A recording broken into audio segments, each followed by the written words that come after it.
பகவத்கீதை 8வது அத்தியாயம் 2வது வகுப்பு 3வது ஸ்லோகம். ஸ்ரீ பகவானுவாச்ச அக்ஷரம் பிரம்ம பரமம் ஸ்வபாவோத்யாத்ம உச்யதே பூதபாவோத்பவகரஹ விசர்க கர்ம சம்நிதஹ. ஸ்ரீ பகவானுவாச்ச அக்ஷரம் பிரம்ம பரமம் ஸ்வபாவோ அத்யாத்ம உச்யதே பூதபாவோத்பவகரஹ விசர்க கர்ம சம்நிதஹ. அர்ஜுனன் 7 சொற்களை பயன்படுத்தி இதற்கான விளக்கங்களை எனக்கு கூறி அருளுங்கள் என்று பகவானிடத்தில் இதற்கு முன் ஸ்லோகத்தில் வேண்டுகோள் விடுத்தார். அதில் 6 வார்த்தைகளுக்கு பகவான் ஒன் வேர்ட் ஆன்சராகவே சொல்லப் போகின்றார் என்று பார்த்தோம். முதல் கேள்விக்கு கிம் தத் பிரம்ம, அந்த பிரம்மம் என்றால் என்ன? அதுக்கு பகவான் சொன்னது அக்ஷரம் பிரம்ம பரமம். அழியாத தத்துவம் எதுவோ அதுவே பிரம்மம் என்று சொல்லப்படுகின்றது. ந க்ஷரதி இதி அக்ஷரம், அழியாதது. இதுக்கெல்லாம் விளக்கத்தெல்லாம் பார்த்து முடிச்சிருக்கோம். ஆமாம். 2வது கேள்வி அத்தியாத்மம் என்றால் என்ன? இந்த உடலுக்குள் இருப்பது. ஆத்மானம் தேகம் அதிகிருத்திய தஸ்மின் அதிஷ்டானதயா திஷ்டதி இதி அத்தியாத்மம். இந்த தேகத்துக்குள் வசிப்பது எதுவோ அது அத்தியாத்மம் என்று சொல்லப்படுகின்றது என்று சொன்னார். ஆக பிரம்மம் என்பதற்கு லட்சணத்தை சொன்னார், அத்தியாத்மம் என்பதற்கு லட்சணத்தை கொடுத்து அத்தியாத்மம் என்பதற்கு இன்னொரு வார்த்தை பார்த்தோம், ஸ்வபாவம் சொரூபம் ஆத்மா. அடுத்து 3வது கேள்வி கர்ம என்றால் என்ன? அந்த சொல்லுக்கு பொருள் என்ன சொல்லி பார்த்தா நாம் பார்த்தோம், நமக்கு புண்ணிய பாபத்தை தரக்கூடிய யக்ஞயாக கர்மாக்கள் தான் கர்மா என்ற சொல்லில் சொல்லப்படுகின்றது என்று பார்த்தோம். யாகத்தை பகவான் இங்கு கர்ம என்ற சொல்லில் சொல்லுகின்றார். நம்முடைய எல்லா வைதிக கர்மங்களையும் பார்த்தால் அதில் பகிர்ந்து கொள்ளுதல், தியாகம் இருக்கும். திரவிய தியாக யாக சொல்லுவோம், திரவியங்களை தியாகம் செய்தல். அவிசொரிந்து 1000 வேட்டல் சொல்கிறது போல் இந்த இடத்துல அப்படி திரவியங்களை யாக குண்டத்தில் இட்டு அதனால் வருகின்ற பலனை பெறுவது. அதற்கு இங்கே பகவான் ரொம்ப அழகாக சொல்கிறார், யாக குண்டத்தில் தேவதைகளை குறித்து பொருள்களை அர்ப்பணம் செய்தல், அதுதான் கர்மா. அதற்கு விசர்க்கம் என்ற ஒரு வார்த்தை இங்கு பயன்படுத்துகிறார், ஸ்லோகத்தில் வருது. விசர்க்காக ஹோமகுண்டத்தில் பொருள்களை தியாகம் செய்தல், விட்டு விடுதல். இலக்கணத்தில் 2 புள்ளி வரும், சம்ஸ்கிருதத்தை பார்த்தா அது விசர்க்கம் சொல்லி சொல்லுவோம். ராமாக அதுபோல் சொல்லும் பரஹா என்ற உச்சரிப்பு அது கொடுக்கும். இங்கு பகவான் விசர்க்காக என்ற வார்த்தையை பயன்படுத்துகிறார். ஸ்லோகத்தை பார்ப்போம். இதுவரையிலும் சென்ற வகுப்பில் பார்த்து நிறைவு செய்திருக்கிறோம். இப்பொழுது இந்த ஸ்லோக கருத்தை பார்ப்போம். விசர்க்காக கர்ம சம்நிதாக. விசர்க்காக சொல்லி சொன்னால் கர்மாக, விசர்க்கமானது கர்மம் என்று சொல்லப்படுகின்றது அர்ஜுனா. சம்நிதக என்று அழைக்கப்படுகின்றது. யாகமானது வைதிக கர்மம், முக்கியமாக சௌத கர்ம என்று அழைக்கப்படுகிறது. சௌத கர்ம சொல்லி சொன்னால் வேதத்தில் விதிக்கப்பட்ட கர்மா. ஸ்மார்த்த கர்மா என்பது ஸ்மிருதிகளில் விதிக்கப்பட்ட கர்மா. இங்கே சௌத கர்மா இதெல்லாம் முகவரிலையும் பார்த்துருக்கணும். சௌத கர்மான்னா என்ன, ஸ்மார்த்த கர்மா என்ன என்றெல்லாம் பார்த்துருக்கின்றோம். ஆக கர்மத்துக்கு வேறு ஒரு அடைமொழி இங்கு தருகின்றார், பூதபாவ கர்ம உத்பவகரஹ. கர்ம என்றால் இங்கு யாகம், விசர்க கர்ம சம்நிதாக. கர்ம என்பது பாப புண்ணியம் என்ற பலனை கொடுக்கக்கூடியது. எந்த செயலை செய்தாலும் ஒரு கர்மாவை செய்துட்டுன்னு சொல்லி சொன்னால் அது பாப புண்ணியத்தை தரும். கர்மா என்று சொன்னால் அங்கே தர்மம் வந்து விடுகின்றது, செய்யத்தக்கது செய்யத்தகாதது. செய்யத்தக்க செயல்களை செய்தால் புண்ணியமாகவும், செய்யத்தகாத செயல்களை செய்தால் அது பாபமாக வரும். ஆகவே கர்மா என்ற ஒன்றை செய்தாலே அது புண்ணியத்தையோ அல்லது பாபத்தையோ கொடுக்கக்கூடியது. அதான் சொல்கிறார், ஒரு கர்மாவை செய்தால் அது செய்தவனுக்கு கர்த்தாவுக்கு பாபத்தையும் புண்ணியத்தையும் கொடுக்கும். செயல் தான் கண்ணுக்கு தெரியுது, அவருடைய விளைவாகிய பாப புண்ணியம் நம்ம கண்ணுக்கு தெரிவதில்லை. ஒருத்தருக்கு தானம் கொடுக்குறோம், தானம் கொடுத்தா தானம் கொடுத்த பொருள், தானம் செய்கின்ற செயல் கண்ணுக்கு தெரியும். அதனால் நமக்கு வருகின்ற புண்ணிய பாபம் என்பது அல்லது புண்ணியம் என்பது நம்ம கண்ணுக்கு தெரியாது. அதனால தான் அது அதிர்ஷ்ட பலன் சொல்கிறோம். அதிர்ஷ்ட பலன் சொன்னால் கண்ணுக்கு தெரியாதது பலன், கண்ணுக்கு தெரியாது. ஆனால் நம்ம அக்கௌண்ட்டில் கிரெடிட் ஆகிட்டே இருக்கும். ஆமாம், மிஷினில் தகராறு வந்தாலும் கம்ப்யூட்டரில் பிரச்சனை வந்தாலும் அதுக்கு அங்கே கிரெடிட் ஆகிட்டே இருக்கும். அதே போல் பாபமும் கூட கிரெடிட் ஆகிட்டே இருக்கும். ஆமாம். அடுத்து ஒரு எஜமானன் ஒரு யாகத்தை செய்கிறான். ஒரு உதாரணம் சொல்கிறாங்க. செய்து வைப்பது ரித்விக்குகள் என்று சொல்லக்கூடிய அர்ச்சகர்கள், ஆச்சாரியர்கள் அல்லது வாத்தியார்த்தை செய்து வைக்கிறார். ஆனால் புண்ணியம் யாருக்கு வரும்னா, அந்த யாகத்தினுடைய புண்ணியம் அதை செய்கின்ற எஜமானனுக்கு தான் வரும். யார் எஜமானனோ செய்கிற ஏற்பாடு பண்ணுறாரோ அவருக்கு தான் வரும். என்றைக்குமே கர்மமானது கர்த்தாவுக்கு தான் பலனை கொடுக்கும். பிறர் ஆட்கள், மற்றவர்கள், உதவி செய்பவர்கள், செய்து வைப்பவர்கள் எல்லாம் என்ன கருவிகள் தான். சரி, செய்து வைப்பவர்கள் யாக பலனை எப்படி பெற்றுக்கொள்கின்றார்கள் என்றால் தட்சிணையாக பெற்றுக்கொண்டு சென்று விடுவார்கள். அவங்களுக்கு அந்த பலன்தான். ஆகவே ஞானிக்கு தெரிகின்றதா என்ன, எவ்வளவு காலம் நாம் கர்த்தாவாக இருக்கின்றோமோ அவ்வளவு காலம் நாம் போக்தாவாகவும் இருக்க வேண்டும். நான் செய்கின்றேன் என்ற எண்ணத்தோடு, அந்த மனசில் ஒரு ஆக்கிரகத்தோடு செயல்களை செய்தால் அது கர்த்தா. நான் செய்கின்றேன் என்பது. அவர் செய்கின்றேன் என்று யார் ஒரு செயலை செய்கின்றாரோ அவர்தான் அதனுடைய பலனையும் அல்லது விளைவையும் அனுபவிக்கக்கூடியவர். அவருக்கு என்ன பேர்? போக்தா. செய்பவர் கர்த்தா, அது பலனை அனுபவிப்பவர் போக்தா. செய்பவர் ஒருவர், போக்தா பலனை அனுபவிப்பவர் வேறு ஒருவரானா? இல்லை. யார் செய்தாரோ, யார் செய்கின்றாரோ, யார் செய்வாரோ அவர்தான் இங்கு அந்த பலனையும் அனுபவிக்கக்கூடியவராக இருப்பார். இது கர்மாவுடைய நியதி. யாரோ செய்தாங்க, யாரோ அனுபவிக்கிறாங்க அப்படிலாம் நம்ம சொல்லணும். யாரோ செய்த பாவம் எனக்கு வந்தது அப்படிலாம் இல்லை. ஆமாம், நான் முன்னே செய்த பாவமும் இங்கனே வந்து எனக்கு மூண்டு அதுவேன் பட்டினத்தார் சொல்கிறது போல. ஆக கர்மத்தை சித்த சுத்திக்காக, மன தூய்மைக்காகவும் செய்யலாம், பலனை விரும்பி செய்யலாம். பலனை விரும்பி செய்தால் சித்த சுத்தி கிடைக்காது. பலனை விரும்பாமல் மன தூய்மைக்காக செய்தால் மன தூய்மை கிடைக்கும். ஆகவே இந்த ஞானியானவன் கர்மத்தை சித்த சுத்திக்காக மட்டும் பயன்படுத்தி ஞானத்துக்கு வந்து விடுகின்றான். சாஸ்திர விஷயங்களை கேட்பதற்கு வந்து விடுகின்றான். மனம் அதற்கு தகுதியாகி விடுகின்றது. ஆகவே கர்மத்தின் தத்துவத்தை அவன் அல்லது ஞானி இவ்விதம் உள்ளவாறு அறிந்துள்ளான். என்னவென்று, செய்தவருக்குத்தான் பலன். பலன் என்பது பாவ புண்ணியமாக வரும். யார் ஒரு கர்த்தாவாக இருக்கின்றார் அவர் தான் போக்தாவாகவும் இருப்பார். ஆகவே நான் இந்த கர்மத்தை என்று சித்த சுத்திக்காக செய்கின்றனே தவிர எந்த விதமான பலனையும் விரும்பி நான் செய்யவில்லை. இது தெளிவாக ஞானி அறிந்திருக்கின்றான். கர்மத்தினுடைய தன்மையை அழகாக கிளியராக தெரிஞ்சு வைத்து கொண்டு அந்த செயலை செய்கின்றார். நாம் கேட்போம் சில நேரத்தில், நீங்கள் செய்கிறதெல்லாம் உங்களுக்கு தெரிஞ்சு தான் செய்கிறீங்களா, இது எப்படி வரும்னு சொல்லி புரியுதா உங்களுக்கு அப்படின்னு சொல்லி கேட்போம் பாருங்க. அதுபோல் நம்ம சில நேரம் தெரிஞ்சே செய்வோம், தெரியாதையும் செய்வோம். சில நேரம் தெரிஞ்சே கூட செய்வோம். அந்த வீட்டில் சில நேரம் கேட்பாங்க, இதெல்லாம் உங்களுக்கு தெரிஞ்சு தான் நீங்கள் செய்கிறீங்களா அதெல்லாம் அப்படி சொல்லி அதுபோல் ஞானியானும் கர்மத்தினுடைய தத்துவத்தை இவ்விதம், அதாவது உள்ளவாறு அறிந்துள்ளான். கர்மாவானது பாப புண்ணியத்தை கொடுத்து அடுத்து என்ன பண்ணோம், பாப புண்ணியம் சுகதுக்கத்தை கொடுக்கும். சுகதுக்கத்தை அனுபவிப்பதற்கு சாதனமாகிய உடலையும் பிறவியையும் கொடுக்கும். ரொம்ப முக்கியம். அப்படின்னா என்ன, இப்போ நாம் எடுத்த எல்லா ஜென்மாவும், ஒரு உடலும் கூட, ஜீவனும் கூட அவரவர்கள் செய்த பாப புண்ணியத்தின் விளைவாகத்தான் வந்திருக்கிறது, சந்தேகமே இல்லை.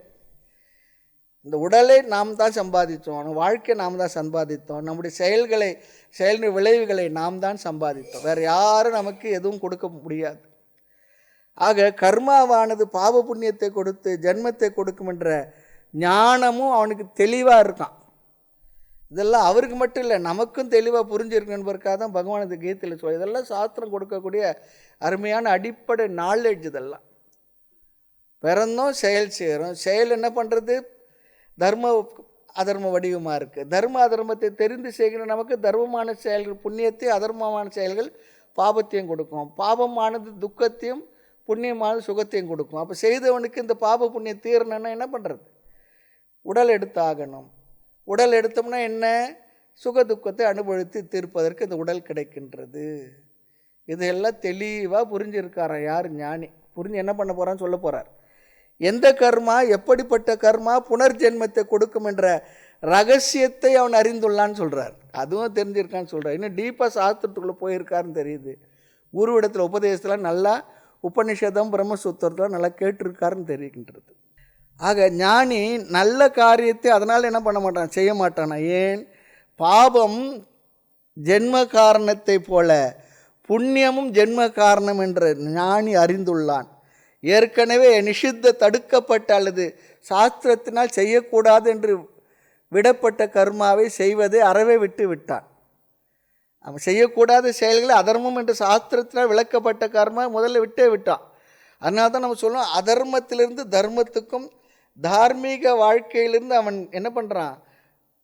தெய்வீக வாழ்க்கை வந்து விடுகின்றான். ஆக முதல் செயல் ஒரு ஆன்மீகவாதி செய்ய வேண்டியது என்ன? அதர்மமான செயல்களை விட்டு விலகுவது தான். அது இயல்பாக அவனுக்கு வந்துடும். ஒரு கோயிலுக்கு வரான், பூஜை பண்ணுறான், ஜெபம் பண்ணுறான், அது கொஞ்சம் அதிகமாக ஆன்மீகத்தை ஈடுபாடு இருக்குது, ஏதோ ஜெபம் பண்ணுறான், பாராயணம் பண்ணுறான், பஜனை பண்ணுறான், கோயிலுக்கு போகிறான், அதெல்லாம் போகும்போது என்ன ஆகி விடுகின்றான்? மனதில் செய்யக்கூடாத செயல்களை எல்லாம் அதிலிருந்தெல்லாம் தன்னை விலக்கி கொள்கின்றான். நிஷித்த கர்மா சொல்லப்படும். செய்யக்கூடாத செயல்கள் அதையெல்லாம் முதலிலே விட்டு விடுகின்றான். பிற்பாடு நித்திய நைமித்திக கர்மா அதையும் கூட என்ன பண்ணுறான்? போதுன்னு விட்டு விட்டுட்டான். காரணம், அதனால் கிடைக்கக்கூடிய சித்த சுத்தி அவனுக்கு கிடைத்து விட்டது. மனதில் மன தூய்மை கிடைத்து விட்டது. மன தூய்மைனா இங்கே விருப்பு வெறுப்பு குறைந்த மனதையும் பெற்று விட்டான். ஆகவே இங்கு பகவான் ரொம்ப அழகாக சொல்கிறார், பூத பாவ உத்பவ கரக. இதன் அர்த்தம் என்னென்னா, யாகம் என்றால் கர்ம என்பதனுடைய அடைமொழி தான். இங்கே பூத பாவம் சொல்லி சொன்னால் உயிரினங்கள், உத்பவம் ஜீவர்களின் விதவிதமான சரீர தோற்றத்திற்கு, கரக காரணம். ஜீவர்கள் விதவிதமான உடலை எடுக்க காரணமானது கர்மமே என்பது அவனுக்கு நன்கு புரிந்துள்ளதான். அதுதான் சொல்ற கர்ம விசர்கக. புனர்ஜென்மத்தை தருவது இந்த கர்மாவை என்று நன்கு புரிந்துள்ளானா. ரொம்ப புரிஞ்சுக்கணும். நம்முடைய ஒவ்வொரு செயலும் அதை புரிந்து செய்துன்னு சொல்லி சொன்னால் அடுத்த பிறப்பின வித்துன்னு சொல்கிறார். நம்முடைய அடுத்த பிறப்புக்கு எது விதை சொல்லி சொன்னால் நாம் செய்கின்ற செயலின் விளைவு தான். ஆமாம், திருவள்ளுவரும் சொல்கிறார், எல்லா சாஸ்திரங்களும் சொல்லுகின்ற நன்றும் தீதும் பிறர் தரவார். அழகாக சொல்கிறார், நீ பெற்றுள்ள நன்மை தீமை எல்லாம் யாரோ கொடுத்ததில்லை, உன்னுடைய சொந்த சம்பாத்தியன்னு சொல்கிறார். இது தெளிவாக ஞானிக்கு புரிஞ்சிருக்கான். அதனால தான் அதில் இருந்தாலும் விலகி ஞானத்திலே ஞான நிஷ்டையில் இருப்பதற்காக முயற்சி செய்து கொண்டிருக்கின்றோம். ஆக புனர்ஜென்மத்தை தருவது கர்மாவே. இது நம்ம தர்மத்துடைய, சனாதன தர்மத்துடைய ஆணிவேரான ஒரு கருத்து. ஆக இங்கே பாருங்கள், 2 கேள்விக்கு பதில், 3வது கேள்விக்கு பதில் சொல்லியிருக்கார். அக்ஷரம் பிரம்ம பரமம். பிரம்ம என்பதற்கு இங்கே நிர்குண பிரம்மம் என்று அர்த்தம். அத்தியாத்மம் சொல்லி சொன்னால் ஆத்மஸ்வரூபம், சுபாவம் சொல்லி சொன்னார்.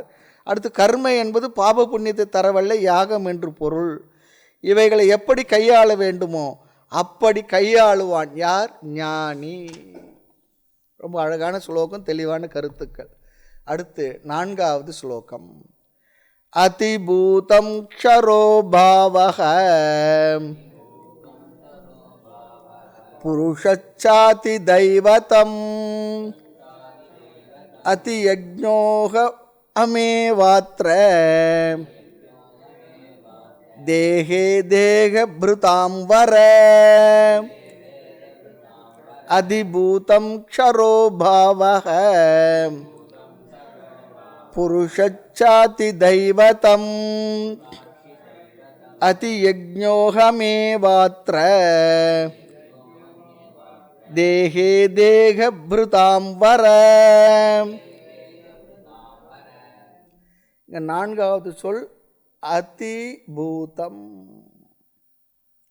அக்ஷரம் 2வது வார்த்தை கேட்டார். கர்மா அதி தெய்வம். அடுத்து கர்மா என்றால் என்னன்னு கேட்டார். இங்கு அதிபூதம் பஞ்சபூதங்களின் தத்துவம் என்று பொருள்.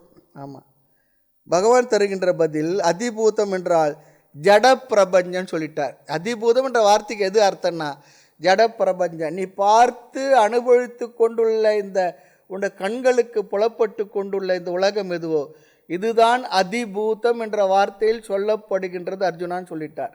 அதான் பார்த்தோம், ஒவ்வொரு வார்த்தைக்கும் பகவான் ஒன் வேர்டு ஆன்சராகவே கொடுக்குறார். நாம் தான் இதை நாம் விளக்கமாக பார்க்குறோம். 7வது சொல்லுக்கு தான் பகவான் பெரிய அளவுக்கு விளக்கம் கொடுக்க போகிறார் என்று நாம் ஆரம்பத்திலே பார்த்து விட்டோம். ஆக இங்கே பகவான் தருகின்ற பதில் அதிபூதம் என்றால் ஜட பிரபஞ்சம். நம்ம உடலும் என்ன, உடலும் இந்த ஜட பிரபஞ்சத்தில் சேர்ந்தது தான். உடலையும் சேர்த்துக்கணும். நம்ம ஏதோ ஜட பிரபஞ்சமாக நான் பார்க்குறதான்னா பார்ப்பவனாகி இந்த உடலும் இருக்க, இந்த உடலும் ஜடம்தானே. இந்த உடலும் இந்த உலக பஞ்சபூதங்களோடு சேர்ந்தது தான். க்ஷரக பாவக, க்ஷரக சொல்லி சொன்னால் அழியக்கூடிய, அக்ஷரம் என்றால் அழியாதது, க்ஷரம் சொல்லி சொன்னால் அழியக்கூடிய. அதான் சொல்ல அதிபூதம் க்ஷரோபாவக. பாவக என்றால் பொருள்கள். இது பிரம்ம என்ற அக்ஷரம் என்பதற்கு முழுமையான எதிர்ப்பதம். பிரம்ம அக்ஷரம் பரமும் சொல்லி சொன்னார், அது அழியாதுன்னு சொன்னார். இங்கு க்ஷரம் என்றால் அழியக்கூடியது, நாம் பார்த்து அனுபவிக்கக்கூடிய இந்த ஜட உலகம். ஆகவே ஜனிமத் வஸ்து சர்வம், ஜனிமத் சொல்லி சொன்னால் தோற்றத்துக்கு வந்த இந்த அனைத்தும் சொல்லி அர்த்தம். தோற்றத்துக்கு, நம்முடைய கண்களுக்கு, காதுகளுக்கு, நம்முடைய பொறிப்புலன்களுக்கு வசப்பட்டு தெரிந்து கொண்டுள்ள இந்த அனைத்து பிரபஞ்சமும். ஷரஹ பாவக, எதெல்லாம் மாறக்கூடியதாகும், அழியக்கூடியதாகும், நாம் அனுபவிக்கக்கூடியதாகவும் இருக்கின்றதோ அதையெல்லாம் ஞானியும் அறிவான்னு சொல்கிறார். எல்லாத்தையும் சேர்த்துக்கணும். ஞானி இந்த தத்துவங்களை எல்லாம் தெளிவாக புரிந்து வைத்துள்ளான்னு சொல்கிறார். இப்போ நாமளும் ஞானின்னு சொல்லிச்சுன்னா இதெல்லாம் நமக்கு தெரிஞ்சிருக்கணும்னு சொல்லி அர்த்தம். ஜட பிரபஞ்சம் என்றால் நம்முடைய ஜட சரீரமும் சூக்ஷ்ம சரீரமும் அதில் வருகின்றது. இந்த ஸ்தூல சூக்ஷ்ம சரீரம் சேர்ந்த அந்த உலகம் எல்லாமே அழியக்கூடியதே, மாறக்கூடியதே, தோன்றியதே. தோன்றிய அனைத்தும் என்ன, மாறும் அழியும். எதற்கு தோற்றம் உண்டோ அதற்கு முடிவும் இருக்கும். எதற்கு டேட் ஆஃப் பர்த் இருக்கும் அதுக்கு என்ன டேட் ஆஃப் டெத்தும் இருக்கும். அது நமக்கு நன்கு புரியணும். அதனால தான் அன்றாட நாம் இந்த யாக்கை நிலையாமை பற்றி திருக்குறள்லையும் சொல்லுவார். நமக்கு இந்த உடலினுடைய நிலையாமை பற்றிய அறிவு அன்றாட மனதில் வந்து கொண்டிருந்தால் நாம் வாழ்க்கையை ரொம்ப அழகாக நடத்திக்கிட்டு போவோம். அந்த ஒரு எண்ணம் நம்ம வாழ்க்கையில் தேவையில்லாத விஷயங்களை செய்ய விடாமல், அதர்மத்தை செய்ய விடாமல் நிறைய விஷயங்களை சரிப்படுத்துறது. ஆனால் நமக்கு எப்படி இருக்குது, நாம் இன்னொரு 1000 வருடங்கள் இந்த உலகத்தில் இருந்து வாழ போகிறதா மனசில் நினச்சிக்கிட்டு தான் எல்லா வேலையும் செய்கிறோம். வாஸ்தவம் தான், நல்லது தான். ஆனாலும் அது உண்மை இல்லை, இதுவே உண்மை. எது? என்றும் அழியும் இக்காயம், என்றும் அழியும் இந்த உலகம். இத்தை ஏதுக்கு மெய்யென்று இருந்தீர் உலகீர், ஒன்றும் அறியாத நீரோ எமன் ஓலை வந்தால் சொல்ல உத்தரம் உண்டோ. இந்த அறிவு நம்முடைய தெளிவில் இருக்கணும். இது ஞானிக்கு இருக்குன்னு சொல்கிற, அதனால தான் அவன் ஞானியாக இருக்கான். அப்படி உலகத்தை பார்ப்பவரே உலகை சரியாக பார்ப்பவர். ஆக அதிபூதம் என்றால் நம்முடைய உடல், உலகம், ஜடமாக அனுபவிக்கக்கூடிய அனைத்தும். மனதும் ஜடமே, மனதும் ஜடம்தான் சாஸ்திரப்படி. இவை அனைத்தும் மாற்றத்துக்கும் அழிவுக்கும் உட்பட்டது. இவ்விதம் எவைகளெல்லாம் அழியுமோ அவைகளெல்லாம் அதிபூதம். ஆக இங்கே ஸ்லோகத்தில் என்ன சொன்னார்? அதிபூதம் என்றால் க்ஷரோபாவகன்னு சொல்லி முடிச்சிட்டார். அடுத்த சொல், இந்த ஸ்தூலமான ஜட பிரபஞ்சத்துக்கு எது ஆதாரமானதோ அதை சொல்லுகின்றார். 5வது அதிதெய்வம். அதிதெய்வம் சொல்லிச்சுன்னா ஹிரண்ய கர்ப்ப தத்துவம், சமஷ்டி தேவதா, அனைத்து தேவதைகளுடைய மொத்த கூட்டம். எத்தனை தேவதைகளை நாம் பிரபஞ்சத்தில் இருக்கிறதா, சக்திகள் இருப்பதாக நாம் சொல்லுகின்றோமோ அந்த எல்லா சக்திகளுடைய கூட்டல், மொத்தத்தை சேர்த்து கூட்டினா என்னவோ அதுதான் கூட்டுன்னு வச்சுங்களேன். ஆமாம், எல்லாம் சேர்ந்த ஒரு மொத்த தத்துவத்துக்கு பேர் தான் ஹிரண்ய கர்ப்ப தத்துவம். உபநிஷத்தில் அடிக்கடி இந்த வார்த்தை வரும், கீதையில் வராது.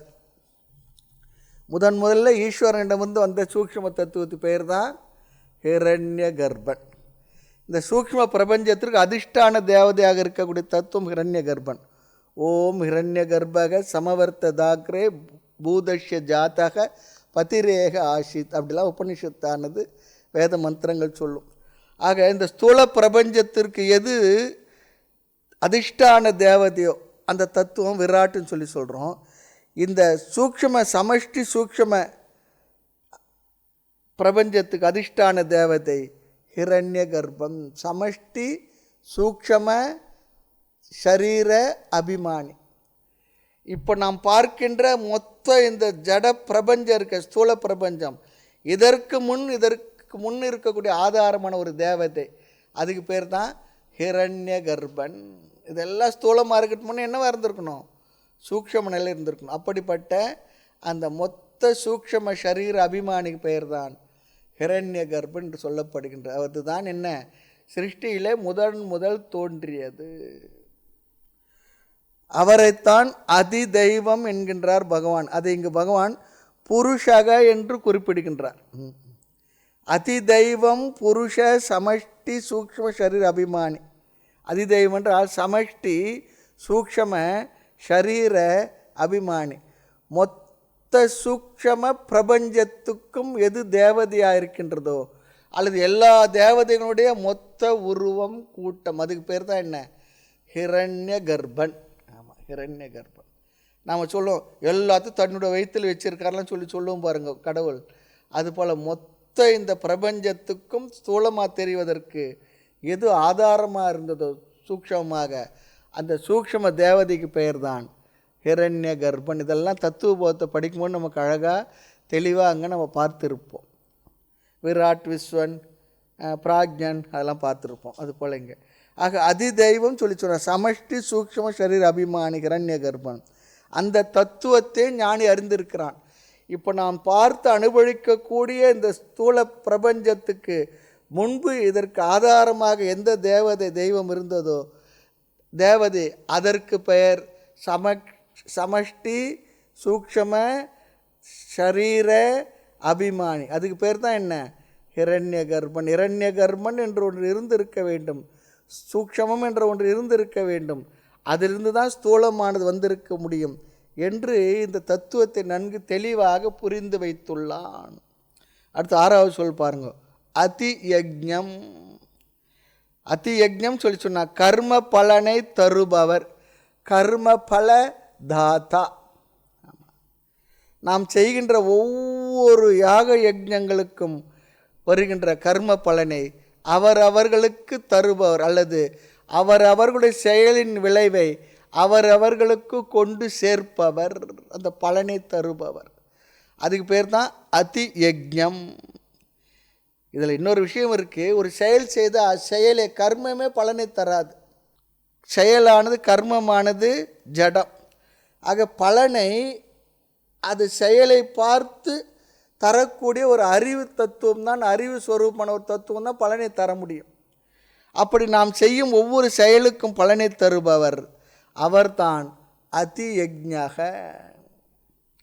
இங்கே கேள்வி பலனை தருபவர் சொல்லி சொன்னால் அப்போ நாம் செய்கின்ற செயல்களை பார்த்து கொண்டு இருக்கணும் இல்லையா? ஒரு வேலை செய்கிறார், யாருக்கு என்ன சம்பளம் கொடுக்கணுன்றத யாருக்கு முடிவு பண்ணுவாங்க? அது யாரோ ஒருத்தர் பார்த்துட்டு, ஒரு மேஸ்திரி போல் யாரோ ஒருத்தர் இருக்கிற பார்த்தானே கொடுக்க முடியும். இவருக்கு இந்த சம்பளம் கொடுப்பா, இவர் இந்த வேலை செய்திருக்கார், இவருக்கு இந்த சம்பளம் கொடுப்பா, இவர் இவ்வளோ நேரம் செய்திருக்கார், காலையிலே வந்துட்டார், இது ரொம்ப லேட்டாக வரைக்கும் செய்திருக்கா, இது கடினமான வேலை, இதெல்லாம் பார்த்து செய்கிறதுக்கு ஒரு அறிவு தத்துவம் இருக்கணும் இல்லையா? அந்த செயலை நமக்கு பலனை தந்து விடாது. சொல்லுவாங்க, இது மாடு இருக்குது வண்டி இருக்குது, மாட்டையும் வண்டியும் பூட்டுறதுக்கு ஒரு ஆள் வேணும் இல்லை? மாடே போயிட்டு தான் கழுத்தில் அந்த நுகத்தடியிலிருந்து வண்டியில் வந்துடுமான்னா வராது. அதுபோல் செயலை பார்த்து செயலின் விளைவை தருவதற்கு ஒரு தத்துவம், ஒரு அறிவு தத்துவம் இருக்க வேண்டும். அதுதான் அதி யஜ்ஞம் என்று சொல்லால் சொல்லப்படுகின்றது. அது பார்க்கலன்னா பலனை தர முடியாது. அப்போது பகவான் எப்படி பார்க்கிறார் நம்முடைய செயல்களை? பார்ப்பவர் தான் பலனை தரணும்னா பகவான் எப்படி நம்ம செயல்களை பார்த்து கொண்டிருக்கிறார்? எங்கிருந்து பார்க்கிறார்? ஒவ்வொருவருடைய தேகத்துக்குள்ளேயும் மனதில் உரைகின்ற சாட்சியாக இருந்து பார்த்து பலன்களை அவர்களுக்கு தந்து கொண்டுள்ளார். நல்ல அழகான கருத்து. பகவான் எங்கே சிசிடிவி கேமரா, எவ்வளோ பெரிய சிசிடிவி கேமரா வச்சுருக்கார், எல்லாத்தையும் பார்த்து கொடுத்துக்கிட்டு இருக்கார்.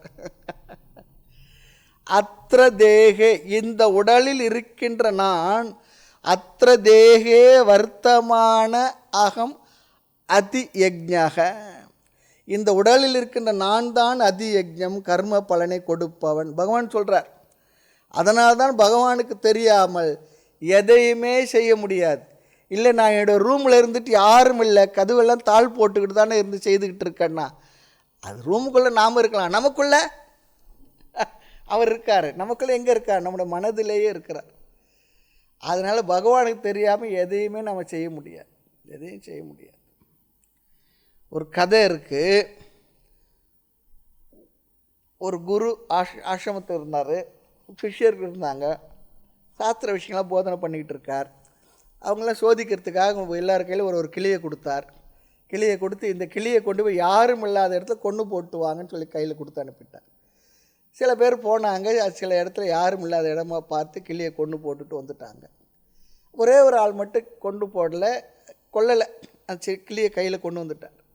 ஏன்பா நீ மட்டும் கொண்டு வந்துட்டு அவங்கள கொண்டு போட்டு உனக்கு ஆள் இல்லாத இடம் கிடைக்கலையான்னு சொல்லி கேட்டார். அங்கே சொன்னார், சாமி அங்கே நான் இருக்கிறேனே சாமி, யாரும் இல்லைன்னா நான் இருக்கிறேனே, என்ன எனக்கு தெரிகின்றது, ஆகவே கிளியை உயிரோடு கொண்டு வந்து விட்டேன். நம்ம சொல்லுவோம் மனசாட்சின்னு சொல்லும் பாருங்க, சில நேரம் சொல்லுவாங்க மனசாட்சி இருக்கா, கடவுள் வேண்டாம் மனசாட்சி இருக்கான்னு சொல்லுவோம். அதனால தான் தன்னெஞ்சே தன்னை சுடுன்னு சொல்கிறாரு பாருங்க. அது நான் இருக்குன்னு சுவாமி, யாரும் இல்லாத இடம் எங்கே இருக்குது? அவ்வாறு எல்லோர் மனதிலும் சாட்சியாக இருக்கக்கூடிய நான் ஈஸ்வரன் அதி யஜ்ஞக, கர்ம பலனை கொடுக்கக்கூடியவனாக இருக்கின்றேன். அதைத்தான் அதி யஜ்ஞ என்ற வார்த்தையில் பகவான் குறிப்பிடுகின்றார். ஆக இங்கு பகவான் தன்னை ஈஸ்வரனாக பாவித்து பதில் சொல்லுகின்றார். அகமேவ, ஈஸ்வரனாக இருக்கின்ற நான் தான் அவர்கள் மனதில் இருந்து கொண்டு அவர்கள் செயலுக்கு கர்மத்துக்கு ஏற்ப பலனை கொடுத்து கொண்டுள்ளேன். ரொம்ப தெளிவாக சொல்கிறார். அதெல்லாம் இப்படி உட்காந்து தெளிவாக இப்படி கேட்டு புரிஞ்சுக்கணும். இவ்வாறு இந்த தத்துவம் தெரிந்த பிறகு நம்ம என்ன பண்ணக்கூடாது, நாம் தத்துவம் பேசிக்கிட்டு இருக்கக்கூடாது. ஆமாம், என்ன ஏன் சுவாமி தப்பு செய்கிறவங்களாம் நல்லா தானே இருக்கிறான், ரொம்ப நல்லாவே இருக்கிறாங்க, நான் தான் ரொம்ப கஷ்டப்படுறேன், ஒரு தப்பும் பண்ணலையே. அப்படி கேட்குறது, இந்த சாஸ்திரத்தான் படித்த பிற்பாடு கேட்குறது ரொம்ப சாமானிய நிலை, சாதாரண நிலைன்னு சொல்கிறாங்க. அப்படிலாம் மறுபடியும் நீங்கள் கேட்காதீங்கன்றார். ஏன் தெரியுமா? தெரியாதுங்க அவங்க கேட்கட்டும். இப்போ நான் சொன்னதுலேருந்து பகவான் சொல்கிறத நம்ம எடுத்துக்கணும். பகவான் தான் சொல்கிறார், அவர்களுடைய மனதில் சாட்சியாக இருந்து அவருடைய செயலுக்கு அந்த விளைவை நானே தருகிறேன்னு சொல்லும் பொழுது, அப்போ நமக்கு வருகின்ற சில சிரமங்கள் அது நாம் செய்த செயலின் விளைவு, அவர் படுகின்ற நன்மைகள், அவர் அனுபவிக்க சில நல்ல விஷயங்கள் என்றால் அது அவர் செய்த செயலினுடைய விளைவு. எப்போ செய்தது, இப்போ இல்லை என்றாலும் அந்த பலனை ஒரு நியதியாக இருந்து தந்து கொண்டிருக்கிறார். அவருடைய நியதியிலே எதுவும் எங்குமே மாறவே முடியாது. அவர் கம்ப்யூட்டர்லாம் ஹேக் பண்ண முடியாது, யாரும் எதுவும் பண்ண முடியாது. ஆமாம், அழகாக கொடுத்துக்கிட்டு இருக்கார், மாறவே மாறாது எதுவுமே. ஆக எல்லாம் பகவானுக்கு தெரியும், யாருக்கு எப்போ என்ன எதை கொடுக்க வேண்டும் என்று.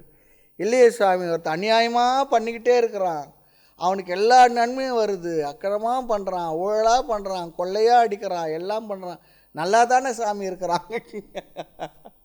அதுக்கு என்ன தெரியுங்களா, அவ்வளோ புண்ணியம், அபண்டன்ஸ் புண்ணியத்தை அவன் நிறைய எப்போ செய்திருக்கான், அதெல்லாம் இப்போ செலவாயிட்டிருக்கு. இது முடிஞ்ச உடனே எப்போ அடுத்த பாவகர்மா செயல்படும் தெரியாது. அப்போ டோட்டல் அவ்வளோதான், முடிஞ்சு போச்சு, மொத்தத்தையும் முடிச்சிட்டாங்கன்றாங்க பாருங்க. அது போல் ஆமாம், அது நமக்கு தெரியாது, நம்முடைய பார்வையில் நமக்கு அப்படி இருக்குது. இந்த கர்ம தத்துவத்தை உண்மையை நாம் தெரிந்து கொண்டால், ஆமாம்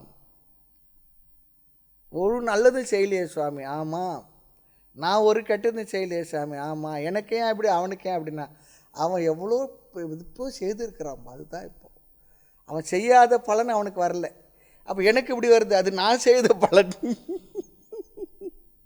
அப்படியாடா, விளைவை பார்த்தா தெரியுது. நாம் செய்து தான் நமக்கு வரும்னு சொல்லி சொன்னான். வேறு என்ன சொல்ல முடியும்? இது ரொம்ப கிளியராக இருக்கார் யார் இந்த ஞானி. ஆக பகவானுக்கு தெரியும் யாருக்கு எப்போ என்ன எதை கொடுக்க வேண்டும் என்று. கொடுத்ததெல்லாம் கொடுத்தான். யாருக்காக கொடுத்தான்? அவர்கள் செய்த பலனுக்கு ஏற்ப கொடுத்தார். அடுத்து ஞானி ஈஸ்வர தத்துவத்தையும் ஹிரண்ய கர்ப்ப தத்துவத்தையும் பரபிரம்ம தத்துவத்தையும் அறிகின்றான் என்று சொன்னார். அடுத்து கடைசி சொல் பாருங்க, தேக பிருதாம் வரக. இது அர்ஜுனை பார்த்து அழைத்து சொல்கின்றார். சில நேரத்தில் பேசிகிட்டு இருக்கும்போது எங்கன்னா கவன சிதறல் வரக்கூடாது. நம்மளை போல் ஹாலில் உட்காரச்சு பேசலை.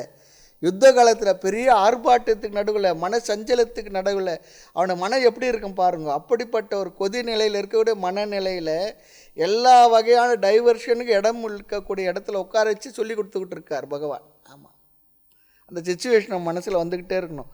அந்த நிலையில் பகவானை ரொம்ப தெளிவாக சொல்கிறார். அர்ஜுனும் கவனமாக கேட்குறான்னா எவ்வளோ கான்சன்ட்ரேஷன் இருந்துகிட்டு இருக்கணும் பாருங்கள். அர்ஜுனை பார்த்து சொல்கிறார், வரக மேலானவனே, தேக பிருத்து உடலை எடுத்தவன்.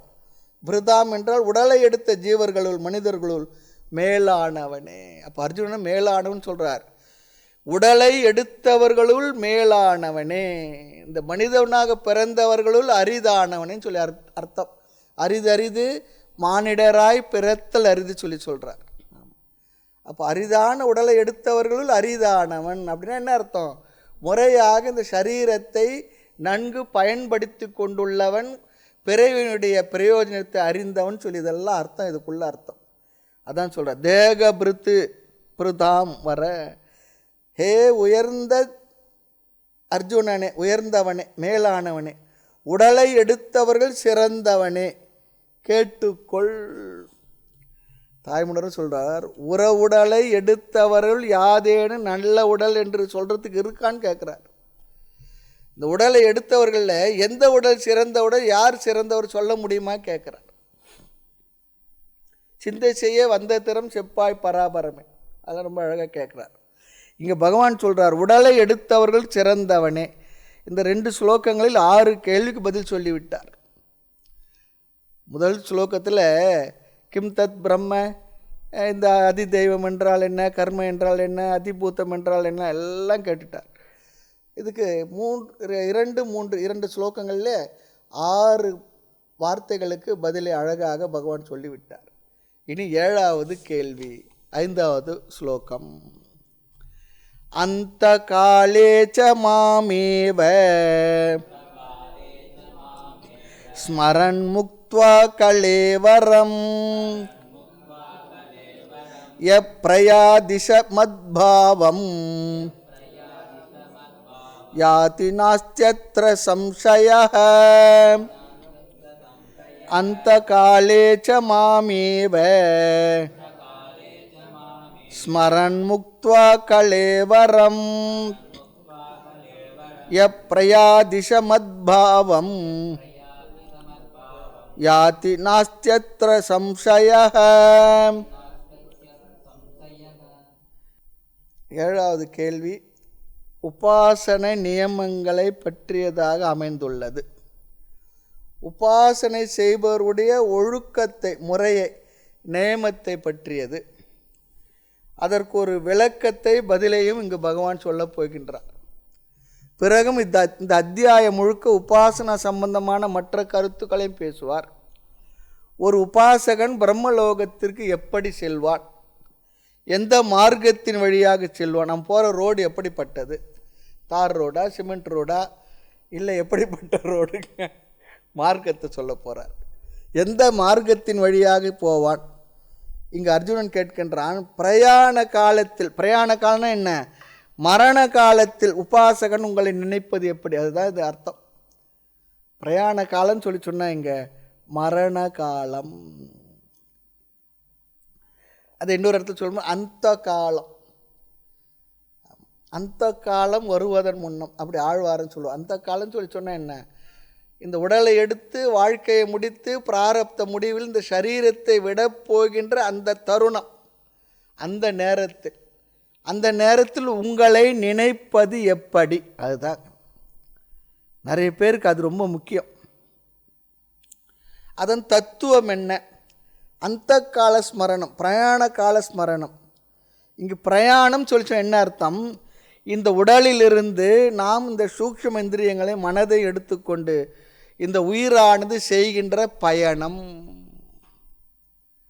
அதுதான் கடைசி கால பயணம். இல்லையே, இந்த உடல் தான் போயிடுது, அப்புறம் எங்கே பயணம்? உடல் உயிரோடு இருந்தால் தானே ட்ரெயினில் போகிறோம், பஸ்ஸில் போகிறோம், சைக்கிளில் போகிறோம், டூ வீலரில் போகிறோம். இது எங்கே பயணம் பண்ணுதுன்னா இந்த உடலை விட்டு விட்டது. ஆனால் சூக்ஷ்ம இந்திரியங்களையும் மனதையும் சித்தத்தை எடுத்துக்கொண்டு இந்த உயிரானது ஒரு ட்ராவல் பண்ணுறது. அதுதான் சொல்கிறாருங்க. அந்த பயணத்தில் அந்த நேரத்தில் உங்களை நினைப்பது எப்படி, அவனுடைய பயணம் எப்படிப்பட்டது, சென்று சேர்கின்ற இடம் எப்படிப்பட்ட இடம்.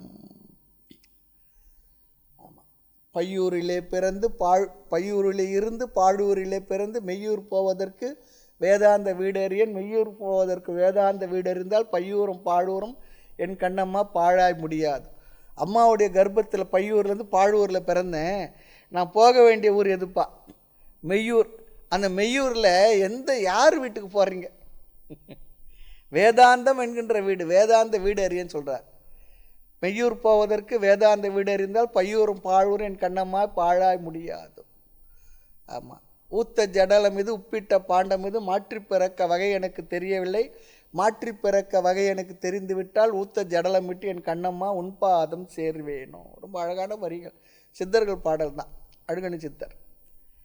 இந்த ஊத்த ஜடலம் உப்பிட்ட பாண்டம் மாற்றி பிறக்கிறது வகை தெரியல, இப்படி மாற்றி பிறக்கிறது வகை எனக்கு தெரிந்து விட்டால் ஊத்த ஜடலம் விட்டு கண்ணம்மா உன்பாதம் சேர்வேணும். அதுதான் பயணம். இந்த உடலை விட்டு நாம் செல்லுகின்ற பயணம் இருக்குது, அதைத்தான் கடைசி கால பயணம். அந்த பயணத்தில் ஸ்தூல உடல் வராது, சூக்ஷ்மமான இந்திரியங்கள், மனம், சித்தம், அப்புறம் அதை எடுத்து என்ன பண்ணுறது, சிதாபாசன் என்கின்ற உயிரானது ட்ராவல் பண்ணுறது, உடலை விட்டு போயிடும். அதனால சொன்ன உயிர் சென்று விட்டது, உயிர் பிரிந்தது, அப்படி தானே சொல்கிறோம். ஆமாம். அப்போ தெரியுது உடல் வேறு உயிர் வேறுன்றது நமக்கு அந்த வார்த்தையை வச்சும் புரிஞ்சுக்கலாம். நாம் சாதாரண உடலே உயிர் நினச்சிக்கிட்டு இருக்கோம். அப்படி இல்லை, இந்த உடலை விட்டு இது உள்ளே இருந்த ஏதோ ஒரு சத்து ஆனது வெளிப்பட்டு விட்டது. அந்த சத்து வெளியேறது தான் நம்ம என்ன சொல்கிறோம், செத்து போயிடுச்சுன்னு சொல்கிறோம். செத்து போயிடுச்சு, இல்லாமல் போயிடல, இந்த உடலில் அது இல்லாமல் வெளியேறி விட்டது, அவ்வளோதான். வெளியேறி அது ஒரு ட்ராவல் பண்ணுறது. சூத்திரப்பாவை கயிறற்று விழுமுன் சூட்சம கயிறினை பாரடா. ஆமாம். சூத்திரப்பாவை, இந்த பாவை கயிறற்று விழுமுன், உயிரற்று விழுமுன் அந்த சூட்சம கயிறினை பாரடான்னு சொல்கிறார். பட்டமும் கயிறு போல் பறக்க நின்ற ஜீவனை பார்வையாளை பார்த்து நீயும் படுமுடிச்சு போடடா, திட்டமும் படாதடா, ஜீவனை விடாதடா, கட்டடா சிக்கனை களவறிந்த கல்லணை. பட்டம் மேலே பறக்குது, பட்டத்தை விடுற ஆள் கீழே பூமியில் இருக்கிறார். ஆனால் பட்டத்துக்கும் அவருக்கு இருக்கிற தொடர்பு இருக்குது, அது கண்ணுக்கு தெரியுது. அண்ணா நூல் வழியாக தொடர்பில் இருக்குது, அதை ஜாகிரதையாக பார்த்துக்கோ, பார்க்காத விட்டுடாது. சாஸ்திரம் கூட பார்வையால் பார்த்து புரிந்து கொள், படுமுடிச்சு போடடா. அதை விட்டுட்டு வேறு மாதிரி என் கர்ம பலன் அது இது திட்டவும் படாதடா, ஜீவனை விடாதடா, கட்டடா சிக்கனை களவறிந்த கல்லணை. ஆக இந்த உடலிலிருந்து நாம் சூக்ஷ்ம இந்திரியங்களை மனதை எடுத்துக்கொண்டு சிதாபாசம் செய்கின்ற பயணம். நம்முடைய ஒரு உயிர் செல்லும் பொழுது என்னென்ன, அதாவது ஒன்று இருக்குது, நம்ம ஒரு ஊருக்கு பயணம் போகிறோன்னு வச்சுக்கோங்க. ஊருக்கு பயணம் போகிறோன்னு என்ன பண்ணுறோம், டிக்கெட் புக் பண்ணுறோம், இந்த ட்ரெயின் பார்க்குறோம், அங்கே எங்கே போய் தங்கிறது பார்க்குறோம், சொந்தக்காரங்க தான் பார்க்குறோம். இப்போல்லாம் ரொம்ப சௌகரியம், தெரியலனாலும் லொக்கேஷன் அனுப்புங்கன்னு சொல்லிடுறோம், போயிடுறோம். நம்ம பையில் என்னென்ன வேணுமோ, என்னென்ன துணி வேணுமோ, மற்றது வேணுமோ எல்லாம் ரெடி பண்ணிவிட்டு நம்ம போகிறோம் இல்லையா, ஒரு பயணத்துக்கு ஏற்பாடு செய்து போகிறோம். ஆனால் வாழ்க்கையில் எத்தனையோ பயணம் போயிருப்போம். இந்த பயணம் என்னென்னா நம்முடைய வாழ்க்கையினுடைய கடைசி பயணம். வாழ்க்கையினுடைய கடைசி போனது அந்த காலம்.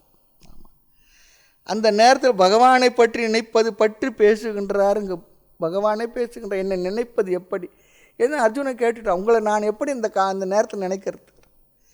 இங்கு எப்படிப்பட்ட உபாசனை பேசப்படுகின்றான், உபாசகன் பேசப்படுகின்றான், எப்படிப்பட்ட உபாசனை பகவான் பேசுகின்றார். உபாசனை சொன்ன மானச வியாபாரம், மனதினால் செய்கின்ற இறைவனை பற்றிய சிந்தனை. உபாசனை என்றால் தியானம் தான் புள்ளி அர்த்தம். யாகம் முதலியவர்கள் உடலால் செய்யப்படுவது, வார்த்தையினால் செய்யப்படுகிற கர்மாக்கள். தேவதைகள், ஈஸ்வரன், ஹிரண்ய கர்ப்பனை குறித்து மனதில் செய்யும் தியானம் இங்கு உபாசனை. பலரும் இந்த உலக பலனுக்காக உபாசனை செய்வார்கள். ஏதோ கேட்பாங்க, பகவான் இடத்துல சென்று என்ன கேட்பாங்க? சாமி எனக்கு அது இல்லை, இது இல்லை, உடம்பு நல்லா இருக்கணும், குழந்தைங்க நல்லா இருக்கணும், மனைவி நல்லா இருக்கணும், அப்பா அம்மா நல்லா இருக்கணும். அது ரொம்ப பேர் குறவு. அப்பா அம்மா நல்லா இருக்குன்னு நினைப்பாங்களே தெரியல. தான் நல்லா இருக்கணும், குடும்பம் நல்லா இருக்கணும், வீடு நல்லா இருக்கணும், இந்த வீடு கொஞ்சம் சௌகரியம் போதில்லை, இன்னொரு வீடு வேணும், இன்னொரு பையன் இருக்கான், 2 வீடு வேணும், நாங்கள் ஒரு வீடு வேணும், இல்லை எனக்கு பணம் வேணும், எதோ நினைப்போம்னு வச்சுங்களேன். எது கேட்கல, எல்லாம் கேட்போம். நாம் சும்மா ஒரு வார்த்தை சொல்கிறோம், எல்லாம் கேட்போம். அதுக்காக தான் பல பேர் உபாசனை செய்கிறாங்க. ஆக புத்தி மனதை அதிகம் பயன்படுத்த அதிக பலன் கிடைக்கும், மேலான நிலை கிடைக்கும். உடலை மட்டும் பயன்படுத்தினால் என்ன, லேபராக மட்டும் இருப்போம். லேபருக்கு ரொம்ப கூலி குறைவு தானே. ஆனால் ஏசி ரூமில் உட்காந்து பிளான் போடுற இன்ஜினியருக்கு நிறைய சம்பளம். ஆக மேலான நிலை கிடைக்கணும்னு சொல்லி சொன்னால், மனதினால் செய்கின்ற பூஜைக்கு விசேஷமான பலன். மானச பூஜை தான் உபாசனை. மனதில் அனுபவிக்கக்கூடிய சுகம் மேலானதாக இருக்கும். அதுதான் சொல்கிறார். சில நேரத்தில் சில பேர் பண விஷயத்தில் குறைவாக இருப்பாங்க, ஆனால் மனதளவில் ரொம்ப சந்தோஷமாக அமைதியாக நிறைவாக இருப்பாங்க. நிறைய பேர் பார்க்க முடியும். நிறைய பேர் பணத்தில் நிறைய சிறப்பாக இருப்பாங்க, அதிகம் இருக்கும். ஆனால் அவங்களோட மனநிலையை பார்த்தோம்னா இப்போ பார்த்தாலும் எதையாவது பற்றி ஒரு விஷயத்தில் சிந்தனை இருந்து கொண்டே இருக்கும். நாம் நினைக்கிறோம் பெரிய பொருள் படைத்தவங்களாம் ரொம்ப சந்தோஷமாக இருக்காங்க. அதுதாங்க தப்பு. இல்லை, அப்படி இருக்க முடியறதில்லை. சாதாரணமானுக்கு இருக்கக்கூடிய ஒரு நிறைவு அவர்களுக்கு இருக்க முடியாது. பொதுவாக சொல்லுவோம், ஒரு 4 ஆணி 1 கோடி அது வச்சுட்டு வெளியில் ரோட்டு மேலே ஒரு செருப்பெல்லாம் சரி பண்ணுற ஒரு தொழிலாளி, அவர் சும்மா அப்படியே கிடக்குன்னு நல்லா தூங்கிட்டு கூட இருப்பார், ஒன்றும் பண்ண முடியாது. ஒரு நகை கடை வியாபாரி கடையால் அப்படி தூங்க முடியுமா? திறந்து போட்டுட்டு கடை தண்ணீர் தூங்கியவன் முதல் எழுந்தாடலாம். அது போல் போயிடும் எல்லாம். சொல்லுவாங்க, பல பேர் பெரிய பெரிய படித்தவங்க, சாஸ்திரிகள் எல்லாம் ரொம்ப பெரிய படிப்பாளிலாம் இருக்காங்க. அவங்கள பார்த்தா ரொம்ப எளிமையாக சிம்பிளாக, அவங்க கட்டிருக்க வஸ்திரங்கள்லாம் பார்த்தா ரொம்ப ரொம்ப சாதாரணமாக இருக்கும். ரொம்ப அழகாக வகுப்பெல்லாம் எடுக்கிறாங்க. சில பேர் இலவசமாக இந்த வகுப்பெல்லாம் அற்புதமாக பனாரஸ் காசியில் ஒரு பல்கலைக்கழகமே இருக்குதுன்னு சொல்கிறாங்க. அங்கே எல்லா சாஸ்திரங்கள், சமய நூல்கள் எல்லாம் இலவசமாக படிப்பெல்லாம் சொல்லிக் கொடுக்குறாங்க. அந்த சொல்லிக் கொடுக்கக்கூடிய ஆசிரியர்கள் பார்த்தா அவர்கிட்ட அவ்வளோ பெரிய அசாத்தியமான நாலேஜ் இருக்கும். ரொம்ப எளிமையாக, ரொம்ப சாமானியமான உடைகளில் சிம்பிளாக இருந்து பாடம் எடுத்துக்கிட்டு இருப்பாங்க. ஆனாலும் கூட அவருடைய அறிவினால் பெற்ற மன நிறைவு இருக்குது பாருங்கள், அமைதி இருக்குது பாருங்கள், சந்தோஷம் இருக்குது பாருங்கள், அதை அளவிட்டு சொல்ல முடியாததாக இருக்கும். அதனால் ஆட்களை தோற்றத்தை பார்த்தோ, உடையை பார்த்தோ, வேறு விதமான விஷயங்களை பார்த்தோ அவருடைய மனநிலையை நாம் நிர்ணயிக்க முடியாது. ரொம்ப ஆமாம். அவங்க அப்படிலாம் பாடத்தை சொல்லி கொடுக்க பண்டிதர்லாம் ரொம்ப சிம்பிளாக இருப்பாங்க, வகுப்பு எடுப்பாங்க. அவங்களுக்கு சௌகரிய குறைவில் அவங்க சௌகரிய குறைவாக நினைக்கல, அது அவங்களோட இயல்பாக இருக்குது. என்ன இப்போ எல்லாம் இருக்கு, ஒரு குறையும் இல்லைன்னுவாங்க. அவர் பார்த்தா நாம் சொல்ல முடியும் 1000 குறைய. நான் அவர் சொல்ல எனக்கு ஒரு குறையும் இல்லையே, நல்லா தானே இருக்கு, நல்லா தானே இருக்கு. அதுதான் சொல்ல, அவர்கள் அனுபவிக்கக்கூடிய இன்பம் இருக்க, மனதில் பெற்றுள்ள சுகம், திருப்தி இருக்கு, அது சாஸ்திர வினோதேன, ரொம்ப அழகாக சொல்கிறார். அது சாஸ்திரத்துடைய மகிமையினால் அவர் மனதிற்கு வந்த ஒரு நிறைவு, அமைதி, ஆனந்தம். மேலோட்டமாக பார்த்தால் நமக்கு தெரியும் அவர்கள் கஷ்டப்படுறத போல. அவர்கள் அவ்வாறு ஏழ்மையாக இருப்பதை அவர்கள் நினைப்பதில்லை, நம்முடைய பார்வைக்கு தெரியும் அப்படி. ஆக உண்மையில் அவர்கள் அவ்வாறு இல்லை. அது உபாசனையுடைய பலன் என்றும் சொல்லப்படுகின்றது. உயர்ந்த உபாசனை செய்பவருடைய மனதும் அப்படி தான் உயர்ந்த நிலையில் இருக்கின்றது. ஆக பல பேர் உலக இன்பத்திற்காக உபாசனை செய்கின்றார்கள், அதை பற்றி நாம் பேசப்போவதில்லை. ஆனால் சில உபாசகர்கள் ஒரு காலத்தில் நன்கு பூஜை செய்து சகஸ்ர நாமங்களை நிறைய சொல்லி ஏதோ புண்ணிய வசத்தினால் வேதாந்த விசாரத்துக்கு வந்து விடுவார்கள். ஆமாம், கீத வகுப்பு, உபநிஷத் வகுப்புல வந்து விடுவார்கள். இந்த ஜென்மத்திலேயே ஞான யோகத்தை செய்து அதன் பலனை இந்த ஜென்மத்திலேயே மோட்சத்தை அடைந்து விடுவார்கள். அவங்களும் இருக்காங்க, அப்படி இருக்காங்க. நாம் எதில் இருக்கணும், இந்த லிஸ்ட்டில் தான் இருக்கணும். பகவான் இன்னும் சொல்ல போகிற லிஸ்ட்டில் நம்ம இருக்கக்கூடாது. வேறு சில உபாசகர்கள் இருக்கின்றார்கள், நன்கு உபாசனை செய்வார்கள். ஏதோ ஒரு பிரதிபந்தம் தடையின் காரணமாக ஞானத்துக்கு வரமாட்டாங்க. நம்ம கூட எல்லாம் வருவாங்க, கோயிலுக்கு வருவாங்க, எல்லாம் வருவாங்க. நாம் நினைப்பு எப்படியாவது ஒரு நாளைக்கு கீதை கொண்டு வந்து உட்கார வச்சேன்னு. அந்த வாசுபடி வரைக்கும் வருவார். ஐயா நீங்கள் போங்கன்னு சொல்லிட்டு அவர் போயிடுவார். நம்ம உள்ளே வரவே மாட்டார். ஏன்னா இங்கே வந்தோம்னா ஏதோ ஆயிடுவோமோ அப்படின்னு சொல்லி ஒரு பயம் வேறு. வரவே மாட்டாங்க. அப்படி நிறைய பேர் இருக்காங்க. அவர்கள் உபாசகர்களாகவே இருந்து உயிரை விட்டு விடுவார்கள். நல்ல மனிதர்களாக இருப்பாங்க, நல்ல பக்தி பண்ணுவாங்க, எல்லாம் நல்லா இருப்பாங்க. ஆனால் இதற்குள்ளே வரமாட்டாங்க, ஞான யோக சாதனத்துக்குள்ளே வரமாட்டாங்க. அவர்கள் நிஷ்காமியமாக கூட உபாசனை செய்திருப்பாங்க, ஆனால் ஞானத்திற்கு வரமாட்டார்கள். அது காரணம் என்னென்னா, அப்படி ஞான யோகத்துக்கு வருவதற்கு ஏதோ ஒரு தடை பிரதிபந்தம் அவர்களை அறியாமல் ஒரு தடுத்துட்டு இருக்கும். சரி, அப்படிப்பட்டவர் இறந்த பிறகு எங்கு செல்வார்கள்? அதை பற்றி தான் நாம் இங்கே பேச போகிறோம். இந்த இகலோக இந்த உலக பலனை பற்றி நாம் இங்கு பேசவில்லை. அவர்கள் அடைகின்ற இந்த உலக பலன் என்ன, அதை பற்றி பேச போவதில்லை. உபாசனை செய்து வேதாந்தத்திற்கு வந்து மோட்சம் அடைந்தவர்களை பற்றி இங்கே நாம் பேச போகிறதில்லை. இகலோக பலனையே விரும்பாமல் ஞானத்தை அடையாமல் அவர்கள் ஓரளவுக்கு தர்மமான வாழ்க்கையை வாழ்ந்து இறந்த பிறகு அவர்கள் அடைகின்ற நிலை என்ன, நல்லா புரிஞ்சுக்கணும். இங்கே பகவான் பேச போவது நல்ல உபாசகர்கள் இந்த ஞான யோகத்துக்கு வரலை, ஞானத்தையும் அடையாமல் அவர்கள் ஓரளவு தர்மமான வாழ்க்கையை வாழ்ந்து இறந்த அவர் நிலை என்ன, இந்த விசாரம்தான் இந்த அத்தியாயத்தில் நிறைய வரப்போகின்றது. அதுக்காக தான் இவ்வளோ பீடிகை.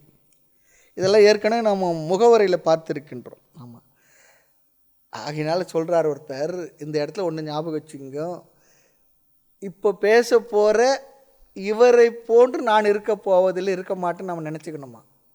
அதுக்காக ஏன் சுவாமி இதை படிக்க சொல்கிறீங்க, எங்களுக்கு ஏன் சொல்லி கொடுக்குறீங்கன்னா, நாம் அப்படி இருக்கக்கூடாது என்பதற்காக இது தெரிஞ்சுக்கணும்னு சொல்கிறார். இப்படி ஒன்று இருக்கு என்று தெரிந்து கொள்வதற்காக இந்த உபாசகர்கள் பிரம்மலோகத்திற்கு செல்வார்கள் இறந்த பிறகு. அங்கு வைராகியம் இருந்து ஈஸ்வரனிடத்தில், அங்கே ஈஸ்வரன் யார்? சதுர்முக பிரம்மாஜி. அவர் இடத்துல பாடத்தை கேட்டு மோட்சத்தை அடைவார்கள். அந்த மோட்சத்திற்கு கிரம முக்தி என்று சாஸ்திரம் சொல்லும். அந்த கிரம முக்தியை அவர்கள் அடைவார்கள். அங்கே பிரம்மாஜி யார்? சதுர்முக பிரம்மா. அவர் பாடம் சொல்லுவார். அங்கே ஒரு சௌகரியம், இங்கே நேராக ஒரே இடத்துல உட்காந்து இப்படியே கேட்டு கழுத்து வலிக்கும். அங்கே என்னென்னா எந்த திசையில் ஒன்றா கேட்கலாம். ஏன்னா 4 தலை இருக்குது, 4 வாய் இருக்குது, 4 வாயும் ஒரே விஷயத்தை தான் சொல்லும். எந்த பகுதியில் ஒன்றா எந்த திசையில் ஒன்றா உட்காந்து நல்லா பாடம் கேட்டுக்கலாம். ஆக நிதித்தியாசனம் என்னும் தியானத்துக்குரிய நியமங்கள் பொதுவாக ரொம்ப குறைவாக இருக்குது. ஆனால் உபாசனை என்ற தியானத்துக்கு நிறைய நியமங்கள் இருக்குது. அதையெல்லாம் பார்த்திருக்கின்றோம். அதையெல்லாம் கூட பகவான் இங்கு அழகாக பேச போகின்றார். உபாசனை அதில் மிக முக்கியமான நியமம் என்ன, அதையும் சொல்லுவார். என்ன தெரியுங்களா? உபாசனையில் நல்ல உபாசனை செய்தவர்கள் அவர்களுக்கு இருக்க வேண்டிய முக்கியமான நிறைவான ஒரு நியமம், மரண காலத்தில் மனதில் உபாசிய தேவதையை நினைத்து அந்த எண்ணத்திலேயே இந்த உடலை விட வேண்டும். அதுதான் முக்கியமான நியமம். இறக்கின்ற பொழுது அந்த நேரத்தில் நான் தன் வாழ்நாள் முழுக்க எதை உபாசிய தேவதை, எந்த தேவதையை நினைத்து வழிபட்டார்களோ அந்த தேவதையுடைய ஸ்மரணம், எண்ணம், சிந்தனம், அந்த சகுன பிரம்ம உருவம், அது பேர் எல்லாம் அவருக்கு ஞாபகத்தில் வந்திருக்கணுமா இந்த உடலை விடும் பொழுது. ரொம்ப முக்கியமான நியமமாக சொல்கிறார். அப்படி விடவில்லை, வேறு ஏதாவது நினைத்து உயிரை விட்டால் அவர்கள் நிலை என்ன ஆகும், அதையும் பகவான் சொல்லப் போகின்றார். அதனால தான் மரண காலத்தில் உள்ளவர்களிடம் நாம் வேறு எதையும் சொல்லக்கூடாது. அதை வச்சியாப்பா, இதை வச்சியாப்பா, அப்படி பண்ணியாப்பா, இப்படி பண்ணியாப்பா, எங்கப்பா எதனா வச்சிட்டு இருக்கிற, அதையெல்லாம் சொல்லுப்பான்னு சொல்லி அங்கெல்லாம் கேட்டுக்கிட்டு இருக்கக்கூடாது. அப்படி தான் கேட்போம். சோர்வினாலும் பொருள் உண்டாகி சொல்லு என்று சுற்றுமிருந்து 6 வினாவிலும் வாய்த்திரவாது அந்த காலம் அடைவதன் முன்னும் சொல்கிறார் ஆழ்வார், சொல்கிறார் அந்த காலம். ஆக அவர்கள் பார்வையில் முழுக்க சாமி படங்களே மாட்டி வச்சுருப்பாங்க சுற்றி. அவருடைய காதுகளில் நல்ல இந்த ஓசைகள் கேட்கணும், இல்லை சில பாராயணங்கள் அதெல்லாம் ஏற்பாடு பண்ணுவாங்க. அப்படி முடிவு பண்ணாங்கன்னா நல்ல சில ஸ்லோகங்கள், பாராயணங்கள், பஜன் அதெல்லாம் ஏற்பாடு பண்ணுவாங்க. சில பாடல்கள் இப்போ தான் இருக்கவே இருக்குது நமக்கு. நிறைய சீடிக்க இதெல்லாம் இருக்குது, அதெல்லாம் போட்டு விட்டு அவர்களுக்கு ஏதோ மெதுவாக அதெல்லாம் ஒலித்து கொண்டே இருக்கணும். நாராயண நாமோ, பஞ்சாட்சரமோ, சிவபுராணமோ, விநாயகர் அகவலோ, தேவாரமோ, திருவாச்சமோ, திவ்ய பிரபந்தமோ ஏதோ ஒன்று காதில் விழுந்து கொண்டே இருக்கணும். அது இல்லாமல் வீட்டில் அவர் இருக்கிற ரூமில் நாய், பூனை, வேறு ஏதோ படங்கள்லாம் மாட்டி வச்சிருக்கூடாது, மாடர்ன் ஆர்ட்டுன்னு சொல்லி நம்மை சுற்றி ஈஸ்வர சிந்தனை, ஜபம், பாராயணம், ஸ்லோகங்கள் காதில் படுமாறு செய்யணும். அப்படி அந்த ஸ்மரணத்தில் இறந்தால் அவர் பிரம்மலோகத்திற்கு சென்று உபாசனை பலனான ஞானத்தை பெற்று ஈஸ்வரனை அடைவார். அந்த கருத்தை தான் பகவானே இங்கே பேசுகின்றார். ஸ்லோகத்தை பார்க்கலாம்.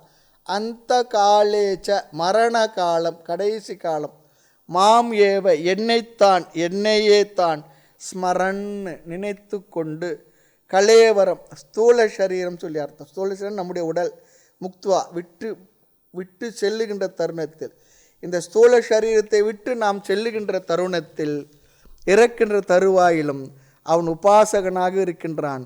கடைசி நேரத்தில் என்னை நினைத்து கொண்டு உடலை விட்டு ஸ்மரன், மாம் ஸ்மரன் கலேவரம் முக்துவா யக பிரயாதி, என்னையே நினைத்து கொண்டு இந்த உடலை நீ விட வேண்டும்.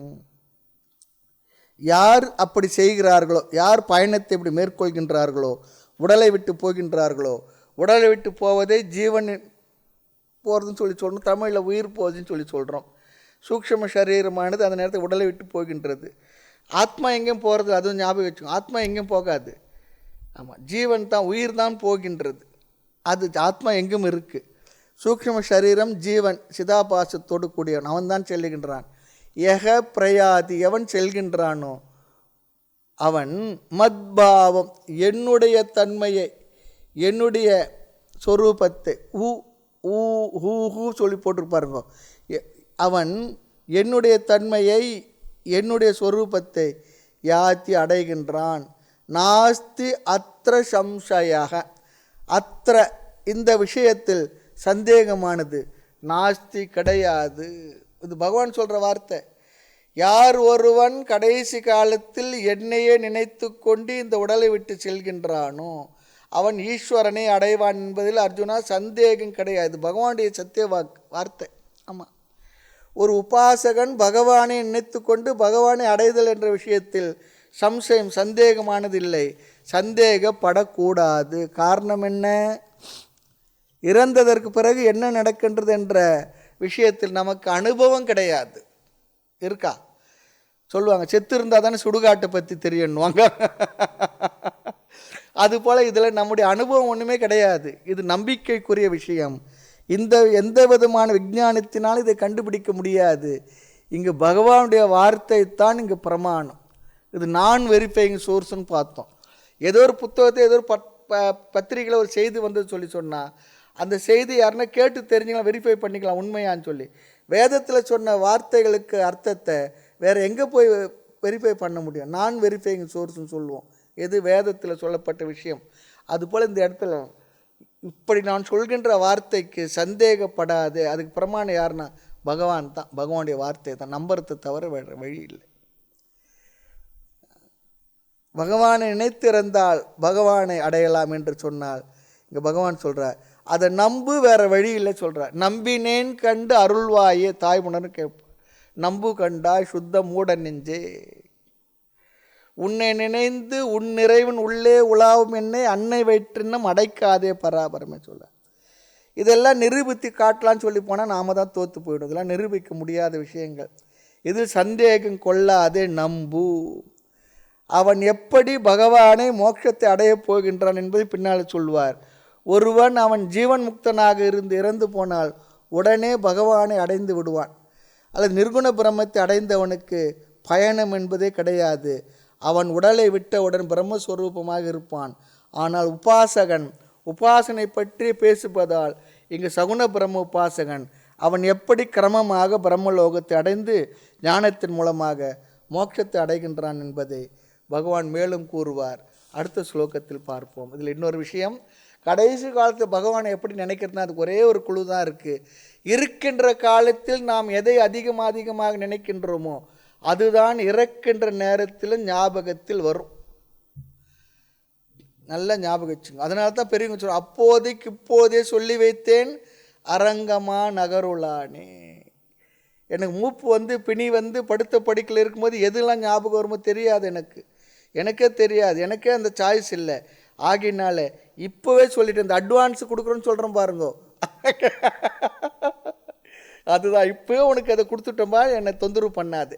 ஆமாம், அப்போதைக்கு இப்போதே சொல்லி வைத்தேன் அரங்கமாக நகருள்ளான்னு.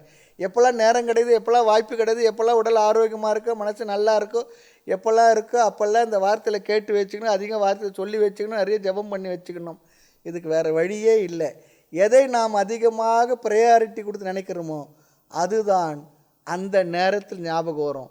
இல்லைன்னா ரொம்ப அழகாக சொல்லுவாங்க, நம்ம ஒரு வீட்டுக்கு போவோம், இவர் கொஞ்சம் ஒசரமாக இருப்பார், அந்த வாசக்கால் ரொம்ப சின்னதாக இருக்கும், சரியாக இடிச்சிக்காத போகணும்னு நினச்சே போவார், கடைசி அந்த இடத்துல போய் டம்முன்னு இடிச்சுக்குவார், கரெக்டாக இடிச்சுக்குவார், அந்த இடத்த மிஸ் பண்ணிவிடுவார். அதுபோல் மற்ற நாட்களெல்லாம் நேரத்தெல்லாம் கிடைக்கிற நேரத்தெல்லாம் நிறைய விசாரங்கள், நிறைய சத் விஷயங்கள், பகவான் நாமத்தை உபாசகனை சொல்கிறது நான் நிறைய நினச்சோம்னா அப்போ தான் அது அப்போ ஞாபகம் வரும். வேறு வழியே இல்லை. மேலும் விஷயங்களை அடுத்த வகுப்பு பார்க்கலாம். மூர்த்தி எல்லாம் வாழி, எங்கள் மௌன குரு வாழி, அருள் வார்த்தை என்றும் வாழி, அன்பர் வாழி பராபரமே. ஓம் பூர்ணமத பூர்ணமிதம் பூர்ணாத் பூர்ணமுதச்யதே பூர்ணஸ்ய பூர்ணமாதாய பூர்ணமேவாவசிஷ்யதே. ஓம் சாந்தி சாந்தி சாந்தி. ஹரி ஓம். ஸ்ரீ குருப்யோ நமः. ஹரி ஓம்.